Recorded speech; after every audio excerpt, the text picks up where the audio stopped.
ठीक है, देखो लास्ट क्लास में हमने प्रेशर को डिराइव किया था कि अगर किसी कंटेनर में गैस फिल कर दें तो गैस का मॉलिक्यूल्स लगातार टकराएंगे वॉल से और उसके कारण जो प्रेशर जनरेट होगा वो हमने डिराइव किया था उसका expression using kinetic theory assumptions, right. तो हम इस एक्सप्रेशन पर पहुंचे थे, PV equal to 1/3 m summation V square, ठीक है। अब समझना, देखो हम स्टेप बाय स्टेप प्रेशर को हमने डिटरमाइन किया और हमें अल्टीमेटली ये रिलेशन मिला। अब जो आइडियल गैस इक्वेशन जो हम पढ़ते हैं इसी तरह से डिराइव किया गया, ठीक है। अभी आइडियल गैस इक्वेशन को मैं डिराइव करके बताता हूं, ठीक है। अब समझो इस चीज को,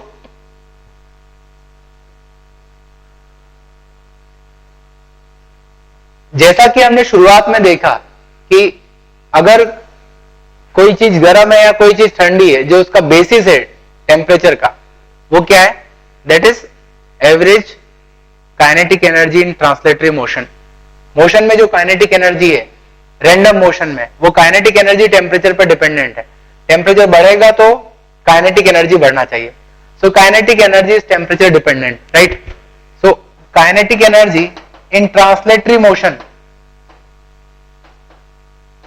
क्या होगा, एक मॉलिक्यूल की काइनेटिक एनर्जी होगी हाफ mv स्क्वायर, तो टोटल काइनेटिक एनर्जी क्या होगी, आप सम कर दो उसको, तो जो समेशन होगा, ठीक है। अगर सभी मॉलिक्यूल्स का जो मास है वो सेम रहा तो जो काइनेटिक एनर्जी है उसको हम इस तरह से लिख सकते हैं, दैट मीन्स राइट साइड में जो एक्सप्रेशन आ रहा है that is related to kinetic energy due to translatory motion। जो रैंडम मोशन चल रहा है उसमें जो ट्रांसलेशन का पार्ट है उसकी ये काइनेटिक एनर्जी होगी, ठीक है। अब कुछ बातें समझना। सबसे पहली बात,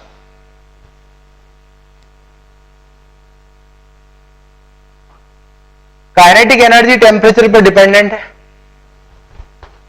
एक कंटेनर में हमने से 1 मोल गैस फिल कर दी और उसको किसी टेम्परेचर पर रखा, ठीक है। तो उसके अंदर जो मॉलिक्यूल्स मोशन कर रहे होंगे उनकी कुछ ना कुछ काइनेटिक एनर्जी होगी ट्रांसलेटरी मोशन की, ठीक है। मान लो उस काइनेटिक एनर्जी को मैं E कह रहा हूं। अब मैं करता हूं, सेम टेम्परेचर पर गैस रखी है बट कंटेनर का साइज बड़ा कर दिया।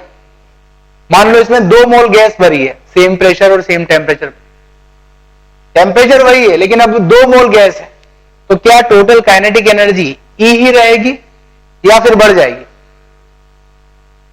भाई काइनेटिक एनर्जी टेम्परेचर पर डिपेंडेंट है, ओके, बट काइनेटिक एनर्जी जो टोटल काइनेटिक एनर्जी निकाल रहे हैं वो एक और फैक्टर पर डिपेंड करना चाहिए, that is number of moles. समझ रहे हो ना, जितने ज्यादा मोल्स होंगे उतने ज्यादा मॉलिक्यूल्स होंगे और उतनी ज्यादा काइनेटिक एनर्जी होगी। That means total translational kinetic energy जो है सिस्टम की वो 2 बातों पर डिपेंड करना चाहिए, one is number of moles and other is temperature of the gas. क्या मेरी बात समझ में आ रही?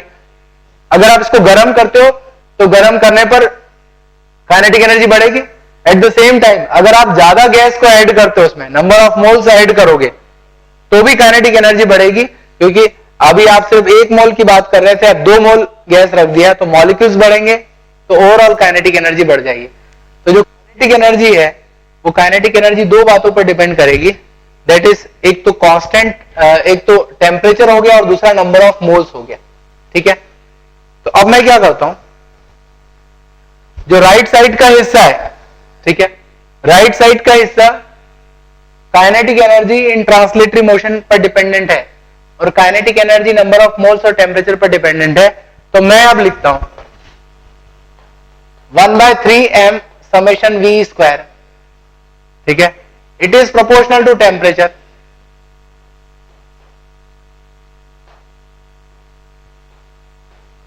It is also proportional to number of moles, small n मतलब नंबर ऑफ मोल्स, तो दोनों के प्रोपोर्शनेट होगा।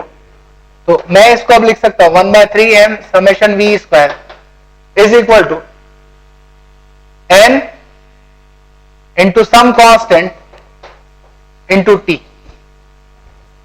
n के प्रोपोर्शनल है, टेम्परेचर के प्रोपोर्शनल है, तो एक प्रोपोर्शनलिटी कांस्टेंट रख दिया मैंने, that is r, capital R, that is called universal gas constant.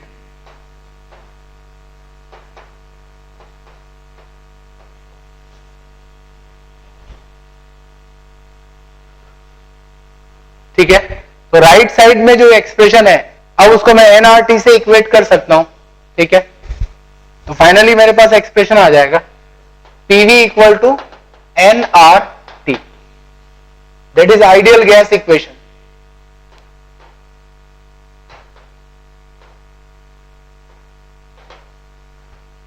समझ रहे हो ना इस चीज को?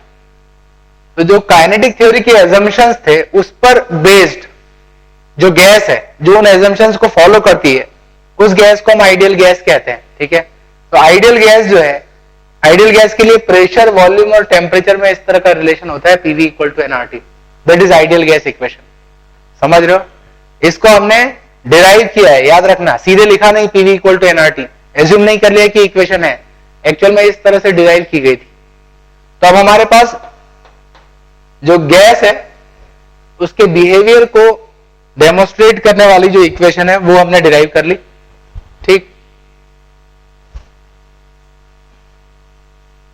आइडियल गैस के बारे में कुछ और मैं बात आगे करूंगा, तो अभी तो हम यहां तक पहुंचे।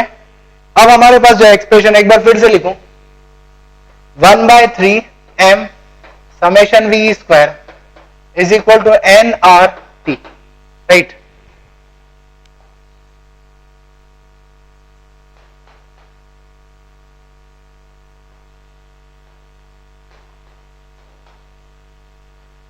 n को क्या लिखा जा सकता है? nRT। स्मॉल n जो है उसको लिखा जा सकता है n/Na। कैपिटल N जो है that is number of molecules in the container, और Na is Avogadro number. Mole concept में हम ये पढ़ते हैं कि 1 मोल में एवोगैड्रो नंबर के बराबर मॉलिक्यूल्स होते हैं। तो अगर हमारे पास टोटल n मॉलिक्यूल्स हैं, कैपिटल N मॉलिक्यूल्स, तो नंबर ऑफ मोल्स क्या होंगे? n/Na के बराबर। ठीक है, that you know Avogadro number. ठीक, अच्छा, एक और कांस्टेंट मैं यहां पर डिफाइन कर रहा हूं, that is Boltzmann's constant.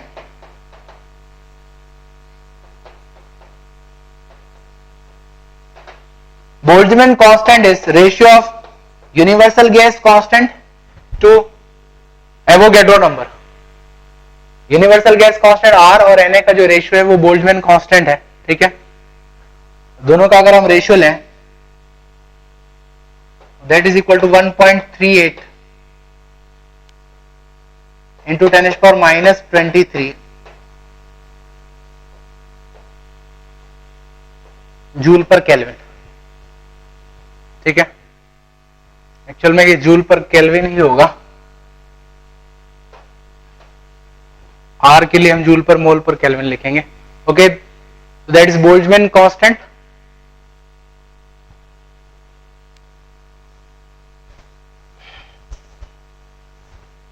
Yes, क्या लिखा जा सकता है? जो हमारे पास एक्सप्रेशन है इसमें क्या लिखा जा सकता है? R/Na को हम K लिख सकते हैं। ठीक, तो हमारे पास फाइनली एक्सप्रेशन आया 1/3m summation V square is equal to NKT। ठीक है, अब कुछ और चीजें हम आगे डिफाइन करें, फिर इस इक्वेशन को यूज करेंगे।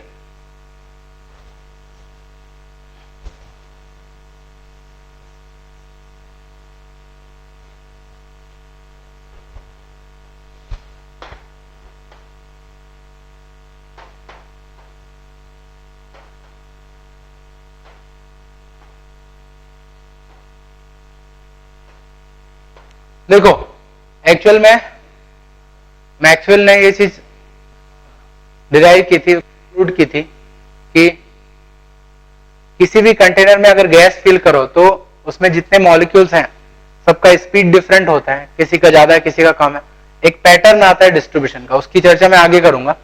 ठीक है, तो अभी मैं बात कर रहा हूं मीन स्क्वायर स्पीड की। मीन स्क्वायर स्पीड का मतलब क्या है? मीन का मतलब होता है एवरेज। एवरेज किसका निकालना है हमें? स्क्वायर ऑफ स्पीड का। तो स्क्वायर ऑफ स्पीड का जो एवरेज होगा उसको कैसे निकालेंगे? देखो इसको इस तरह से शो कर रहा हूं, वी स्क्वायर, ऊपर बार लग गया, बार मतलब एवरेज। तो सभी मॉलिक्यूल्स की स्पीड का स्क्वायर करो, ऐड कर दो और टोटल नंबर ऑफ मॉलिक्यूल से डिवाइड कर दो। ठीक है, so that is mean square speed. और अब मैं डिफाइन कर रहा हूं रूट मीन स्क्वायर स्पीड।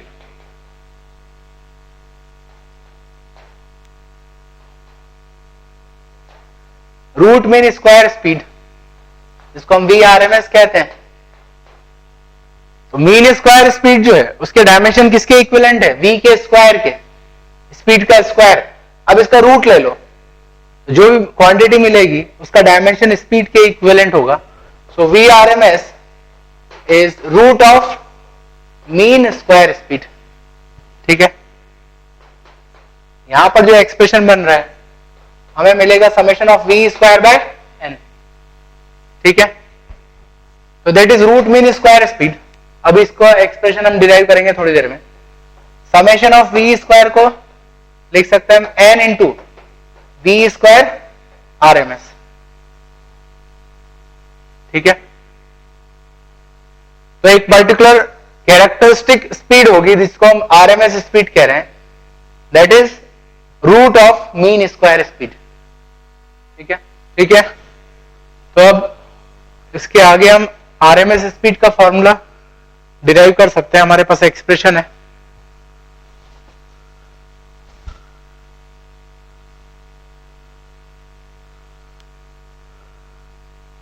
क्या एक्सप्रेशन था हमारा? 1/3 m summation V square is equal to N KT।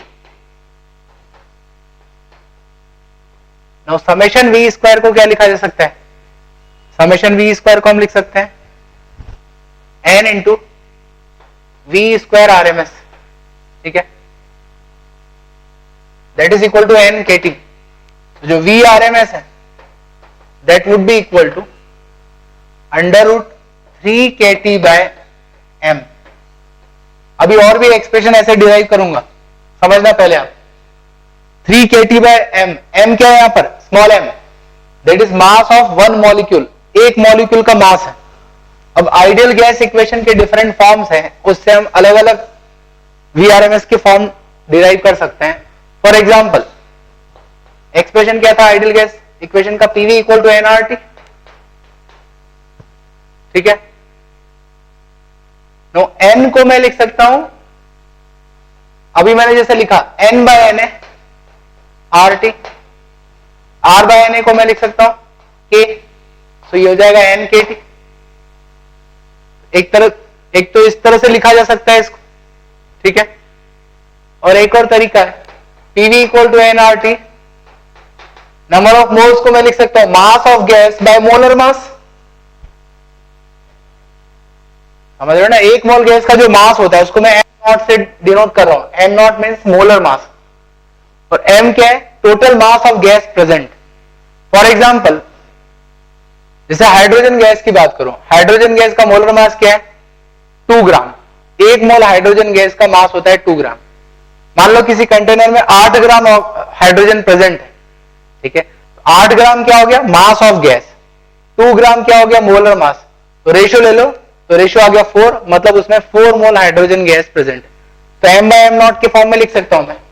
ठीक है, इसको फर्दर क्या लिखा जा सकता है?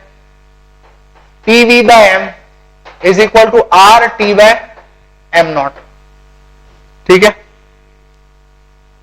Mass by volume is density, इसको P बाय रो भी लिखा जा सकता है। और क्या लिखा जा सकता है समझना, RT बाय m नॉट। अब मैं इसको फर्दर चेंज कर रहा हूं। m नॉट मतलब मोलर मास, मतलब एक मोल गैस का जो मास है। एक सिंगल मॉलिक्यूल का मास मैंने लिया स्मॉल m, तो एक मोल गैस का मास कितना होगा? तो mass of one molecule into number of molecules. तो एक मोल में कितने मॉलिक्यूल्स होंगे? Na, एवोगैड्रो नंबर के बराबर। और R और Na का जो रेशियो होता है वो किसके बराबर होता है? थोड़ी देर पहले मैंने डिफाइन किया, दैट इज बोल्ट्जमैन कांस्टेंट। तो इसको लिख सकता हूं मैं k T by small m, that means that is equal to k T by small m. तो जो आरएमएस का एक्सप्रेशन आ रहा है उसमें आप किसी भी टर्म का यूज कर सकते हो और उस एक्सप्रेशन को लिखा जा सकता है, ठीक है। तो मैं फाइनली अब लिख रहा हूं V R M S is equal to under root 3 PV by M equal to under root 3 R T by M not under root 3 P by rho under root 3 k T by small m. ये RMS speed है। एक बात का ध्यान रखना, capital M मतलब mass of gas, M not मतलब 1 mole gas का जो मास दैट इज मोलर मास, और स्मॉल एम जो है वो 1 मॉलिक्यूल का मास, ठीक है। तो that is RMS speed.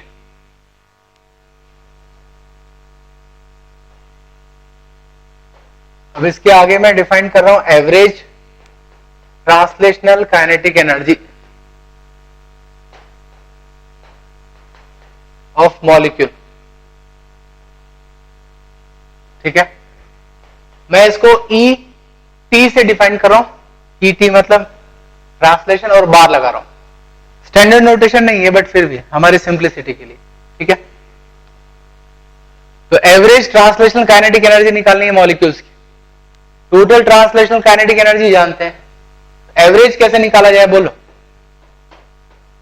Average निकालने का तरीका है सभी मॉलिक्यूल की जो ट्रांसलेशनल काइनेटिक एनर्जी है उसको ऐड कर दो और नंबर ऑफ मॉलिक्यूल से डिवाइड कर दो, तो that is average translational kinetic energy, ठीक है। क्या किया जा सकता है, हमारे पास ऑलरेडी एक्सप्रेशन है, वैसे टोटल ट्रांसलेशनल काइनेटिक एनर्जी का एक्सप्रेशन है, उसका भी यूज किया जा सकता है, या अभी जो हमने पढ़ा वीआरएमएस उसका भी यूज किया जा सकता है। ये बन जाएगा half m summation V square by N. अभी थोड़ी देर पहले हमने लिखा समेशन वी स्क्वायर को क्या लिखा जा सकता है, समेशन वी स्क्वायर को N into V square R M S by N. तो एन तो कैंसिल हो जाएगा, ये हो जाएगा half m V square R M S, और वी आर एम एस की वैल्यू रख दो under root 3 k T by m. So half m 3 k T by m, m cancel हो जाएगा, तो जो एवरेज ट्रांसलेशनल काइनेटिक एनर्जी हो जाएगी वो हो जाएगी 3/2 के टी, ठीक है। So average translational kinetic energy of gas molecule is 3/2 के टी। सबसे अच्छी बात है इस एक्सप्रेशन की कि जो एवरेज ट्रांसलेशनल काइनेटिक एनर्जी है that is dependent on temperature only. आप हाइड्रोजन गैस लो, ऑक्सीजन ले लो, नाइट्रोजन ले लो, तीनों को अलग अलग कंटेनर में रखो, तीनों का टेम्परेचर सेम रखो, से आपने तीनों को 27 डिग्री सेल्सियस पे रखा है, तीनों का टेम्परेचर सेम है, लेकिन तीनों अलग अलग गैस हैं, अलग अलग कंटेनर में रखा है, उनका प्रेशर वॉल्यूम कुछ भी हो सकता है। आप देखोगे कि जो एवरेज ट्रांसलेशनल काइनेटिक एनर्जी होगी that is dependent on temperature. तो टेम्परेचर सेम है गैस का, तो मॉलिक्यूल्स की एवरेज काइनेटिक एनर्जी भी क्या होगी, सेम हो, ठीक है। That is called kinetic interpretation of temperature. तो जो टेम्परेचर है वास्तव में उसको जिस तरह से डिफाइन किया गया ओरिजिनली, टेम्परेचर को एवरेज ट्रांसलेशनल काइनेटिक एनर्जी के प्रोपोर्शनेट बताया कि अगर दो गैस का टेम्परेचर सेम है दैट मींस गैस मॉलिक्यूल्स की जो एवरेज ट्रांसलेशनल काइनेटिक एनर्जी है वो सेम होना चाहिए। टोटल काइनेटिक एनर्जी नहीं बोल रहा हूं, टोटल काइनेटिक एनर्जी तो नंबर ऑफ मोल्स पे डिपेंड करेगी, और एक और रोटेशन और वाइब्रेशन की जो काइनेटिक एनर्जी है वो भी कुछ अलग फैक्टर्स पे डिपेंड करेगी, बट मैं सिर्फ ट्रांसलेशन काइनेटिक एनर्जी की बात कर रहा हूं। So average translation kinetic energy is proportional to temperature, it depends only on one factor that is temperature, ठीक है। So this is how temperature was defined originally, right. अब इससे एक बात क्लियर हो जाएगी इन तीनों गैस मॉलिक्यूल की एवरेज काइनेटिक एनर्जी तो सेम होगी ट्रांसलेशन की, बट फर्क किस चीज में आएगा? फर्क आएगा स्पीड। काइनेटिक एनर्जी तीनों की सेम है, तो जिसका मास ज्यादा होगा जिस मॉलिक्यूल का, ठीक है, जो हैवियर मॉलिक्यूल होगा, डेफिनेटली उसकी स्पीड क्या होगी? कम होगी। तो सबसे लाइटेस्ट जो है वो मॉलिक्यूल हाइड्रोजन है, तो इसके मॉलिक्यूल सबसे तेज चलेंगे, स्पीड ज्यादा होगी, ठीक है। उसके बाद नाइट्रोजन और उसके बाद ऑक्सीजन, ठीक है ना। बट सबके केस में क्या होगा? फर्क किस चीज में आएगा? स्पीड तो सबकी डिफरेंट होगी, बट एवरेज काइनेटिक एनर्जी जो है वो सेम रहेगी, ठीक है ना। अब एक और इंटरेस्टिंग चीज हम पढ़ते हैं।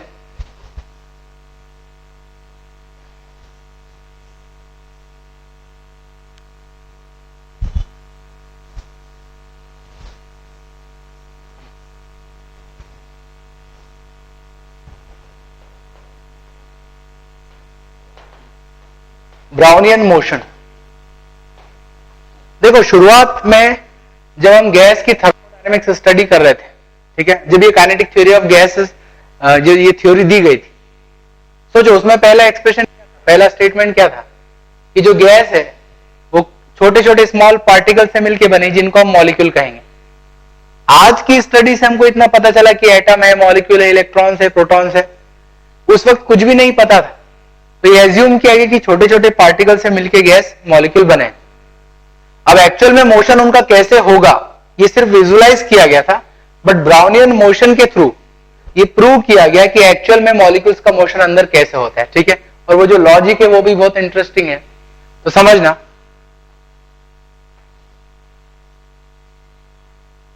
एक कंटेनर में किसी गैस को फिल कर लिया, ठीक है, और गैस के साथ साथ फाइन डस्ट पार्टिकल्स जो है, डस्ट पार्टिकल्स, उनको भी स्प्रे कर दिया, ठीक है। तो इसके अंदर डस्ट भी है और गैस भी है।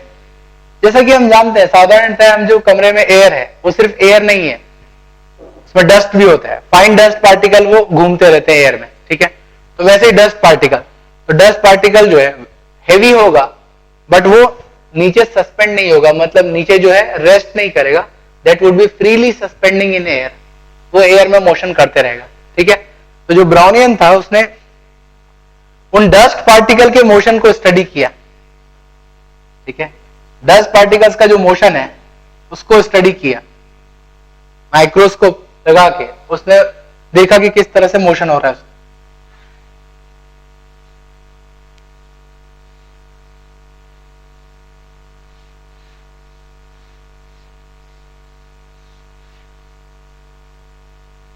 ठीक है, तो डस्ट पार्टिकल का जो मोशन है वो एक्चुअल उसने जो ऑब्जर्वेशन देखा वो ऐसा था, ठीक है। तो इससे क्या पता चल रहा है कि जो डस्ट पार्टिकल है उसका लीनियर मोशन हो रहा है, स्ट्रेट लाइन में मोशन हो रहा है। कहीं ना कहीं कोलिजन हुआ होगा, कोलिजन के कारण क्या हो गया, उसकी डायरेक्शन बदल गई, फिर स्ट्रेट लाइन, फिर टकराया, फिर डायरेक्शन बदली, फिर स्ट्रेट लाइन, इस तरह से मोशन हो रहा है। तो दो कोलिजन के बीच में जो मोशन है वो लीनियर है, स्ट्रेट लाइन के फॉर्म में लीनियर मोशन हो रहा है, ठीक है। और जब कोलिजन होता है तो उसकी डायरेक्शन बदल जाती है। एक और चीज प्रूव हो रही है कि जो डस्ट पार्टिकल है उसका मोशन कैसा हो रहा है, रैंडम हो रहा है, रैंडम मोशन, कोई एक प्रिफर्ड डायरेक्शन नहीं है। ये तो हमने डस्ट पार्टिकल के मोशन को स्टडी किया, इससे गैस के मॉलिक्यूल के मोशन को हम किस तरह से इंटरप्रेट कर सकते हैं या इंटरपोलेट कर सकते हैं। अब लॉजिक क्या है, लॉजिक बड़ा सिंपल है, क्योंकि हमने अभी देखा कि जो एवरेज ट्रांसलेशन काइनेटिक एनर्जी है that is 3/2 kT, that is dependent only on temperature, ठीक है। और इसको मैं लिख सकता हूं half m VRMS square. That means मैं कह सकता हूं कि जो RMS स्पीड है, VRMS speed at given temperature, VRMS speed जो है that is inversely proportional to mass, molecule के मास के इनवर्सली प्रोपोर्शनल होगी। तो जितना हैवी मॉलिक्यूल होगा उतनी स्पीड क्या होगी, कम होगी। अब सोचो जो कंटेनर है उसमें गैस है, फॉर एग्जांपल हमने हाइड्रोजन गैस फिल कर दी और साथ में डस्ट पार्टिकल्स भी हैं।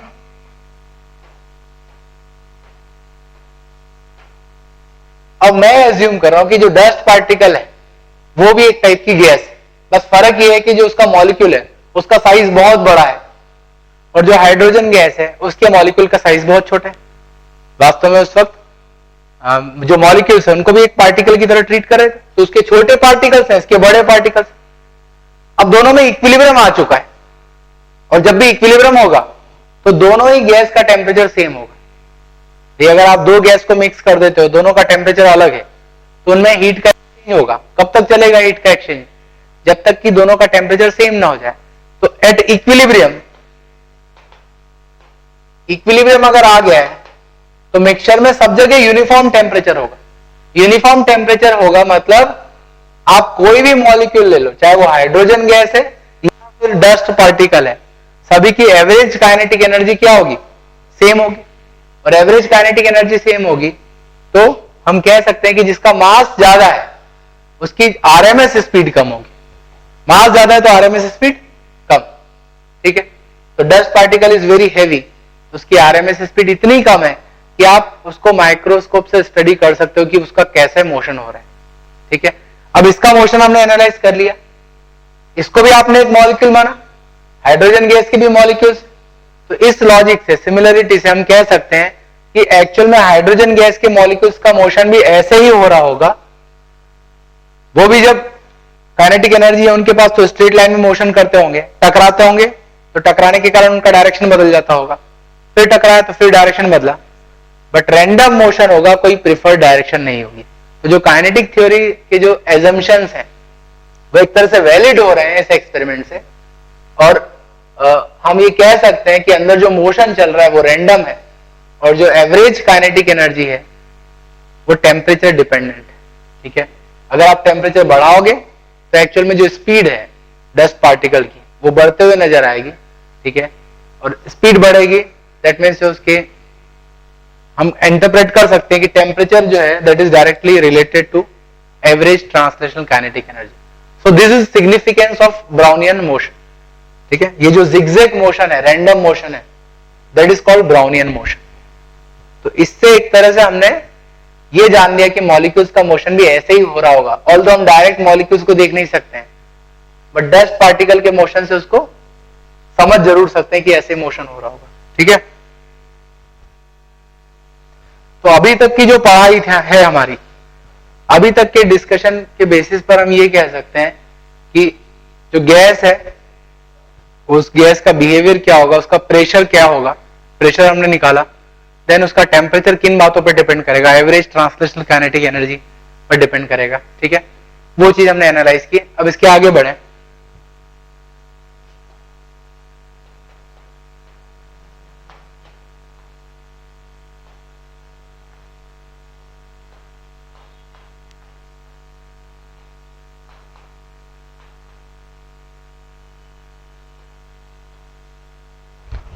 मैक्सवेल ने, बोल्ट्जमैन ने गैस की थर्मोडायनेमिक्स को स्टडी किया, और उनका ये कंक्लूजन था कि उन्होंने जो भी ऑब्जर्वेशन लिए, जो भी एक्सपेरिमेंट किए, उसका ये ऑब्जर्वेशन था दैट इज किसी कंटेनर में अगर गैस फिल कर दी जाए तो हर एक मॉलिक्यूल या सभी मॉलिक्यूल की स्पीड सेम नहीं रहेगी। स्पीड का एक डिस्ट्रीब्यूशन होगा, एक पैटर्न होगा। कुछ मॉलिक्यूल्स की स्पीड बहुत कम है, कुछ की मॉडरेट है, कुछ की और ज्यादा, और कुछ की बहुत हाई स्पीड, ठीक है। तो सबका स्पीड सेम नहीं है, बट एक पर्टिकुलर स्पीड का डिस्ट्रीब्यूशन है। उस डिस्ट्रीब्यूशन या उस पैटर्न के अकॉर्डिंग जो मॉलिक्यूल्स हैं उनमें डिस्ट्रीब्यूशन होता है स्पीड का, ठीक है। इसको हम देखते हैं, एक मिनट। चलो ठीक है। तो Maxwell's law of distribution of speed, तो उसने ये स्टडी किया कि किसी भी एक पर्टिकुलर टेम्परेचर पर एक पैटर्न होता है डिस्ट्रीब्यूशन का, उसके अकॉर्डिंग ही स्पीड का डिस्ट्रीब्यूशन होगा। इसका मतलब मैं समझाता हूं। जो भी उनकी स्टडी थी उसके बेसिस पर ये ग्राफ बनाया।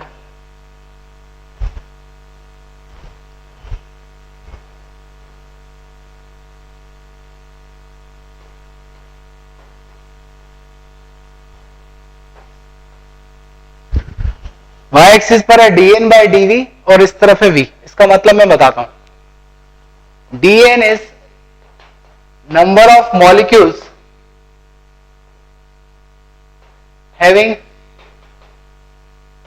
speed